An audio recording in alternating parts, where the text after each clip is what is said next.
I'm Rick Harp. This is your APTN News Brief for Monday, February 5th. RCMP in Alberta faced criticism after a video surfaced of an officer's aggressive takedown of a handcuffed Indigenous man.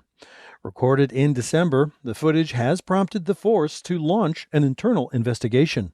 Chris Stewart has more. Raylan Fisher of the Fishing Lake Métis settlement stopped in Elk Point, Alberta with her family for a bite to eat.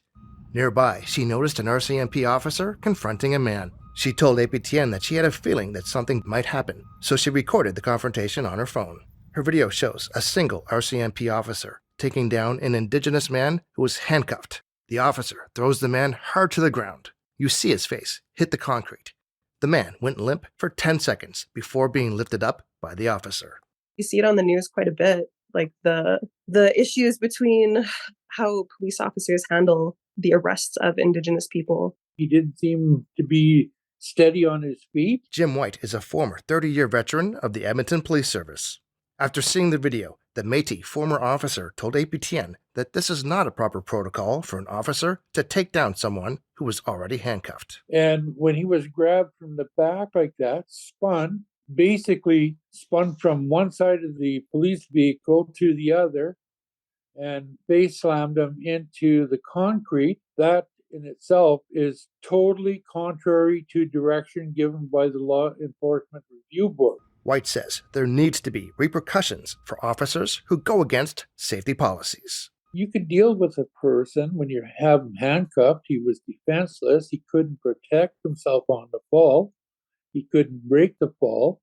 The police officer didn't appear to be in any danger whatsoever. APTN spoke to the man who was taken down. He does not want his identity known. He showed APTN photos of his face with cuts and bruises. In a statement to APTN, the RCMP say that officers responded to a report of an assault in progress. The man in the video was charged with assault on an individual and uttering threats and resisting arrest to the officers. The RCMP say an internal investigation on the incident is ongoing and will escalate if criminal wrongdoing is suspected. Chris Stewart, APTN National News, Edmonton. Turning now to reaction to recent recommendations from the Saskatchewan inquest into the 2022 mass stabbings on James Smith Cree Nation. That includes the Federation of Sovereign Indigenous Nations, which hosted a press conference in Saskatoon that involved the AFN National Chief. Rachel May reports. The James Smith Cree Nation tragedy shows as a prime example of how the lack of local First Nations police and justice services added to the vulnerabilities. Assembly of First Nations National Chief Cindy Woodhouse was at the press conference. Woodhouse was surrounded by chiefs from across Saskatchewan, RCMP, and family members of those who lost their lives. With 29 recommendations from the jury and coroner to consider, Chelsea Stonestand was disheartened to hear none for the Parole Board of Canada. She said that there's a clear imbalance within the Parole Board. There's 7 Indigenous Parole Board members, and there's 72 non-Indigenous Parole Board members. That's a strong disparity for Indigenous people. When it comes to the RCMP commanding officer, Rhonda Blackmore said funding needs to be in place to help all 74 First Nations in Saskatchewan. A horrific tragedy that happened at James Smith. But there's other vulnerable First Nation communities in this province that we need to address. Recommendations can take between 3 and 6 months to be implemented, but Blackmore says she's working on reviewing and implementing the recommendations concerning the RCMP. Rachel May, APTN National News, Saskatoon. To Northern Ontario, in Canada's longest-standing First Nations Boil Water Advisory, and last week, Nishkatanga First Nation Chief Chris Munias met with Indigenous Services Canada Minister Patty Haidu to talk about how to end that 29-year-old advisory.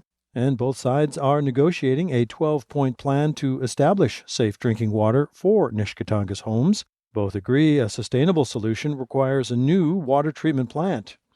Munias says he's cautiously optimistic things are moving in the right direction, but remains skeptical. Back in 2017, I believe it was, or 16, we were told by then Minister Bennett that, we're going to have clean drinking water by 2018 when they announced the upgrade of our current water system. And the upgrade hasn't worked. That hasn't produced clean drinking water to the taps. I'm Kathleen Martins, a reporter with APTN News. Homeless, houseless, shelterless people, they aren't hard to find in Winnipeg. They're on the sidewalks, in bus shelters, and down alleyways. They're living in tents and squatting in empty buildings. They're even sleeping in abandoned cars. But who are they? Hear their stories in my new 5-part podcast called Our Relatives. Listen on your favorite player. New statistics from the Yukon's Coroner Service show First Nations people made up the majority of opioid-related deaths in 2023. The service recorded a total of 23 substance use-related deaths last year. Of them, 20 involved opioids, 14 of which involved First Nations individuals. 13 of them were male, 19 occurred in Whitehorse. Those in their 30s were the most affected. That total is just one less than the 24 people who died in 2022 due to substance use. The deaths represent 23% of all cases investigated by the service last year. Still in the Yukon, the capital city is set to get a second warming center this spring, a pilot project of the territorial government. The Whitehorse Center will operate weekdays 9 to 5 out of the former cafeteria at the Jim Smith Building. Doors will open March 18th, roughly the same time the other center, run by a non-profit, will close. As for what the new territorial space will offer, along with snacks and internet access, visitors will be able to utilize outreach services and harm reduction supplies. Said to be part of a plan to make Whitehorse's downtown core safer for all, the new center's hours will match those of the temporarily closed City Library.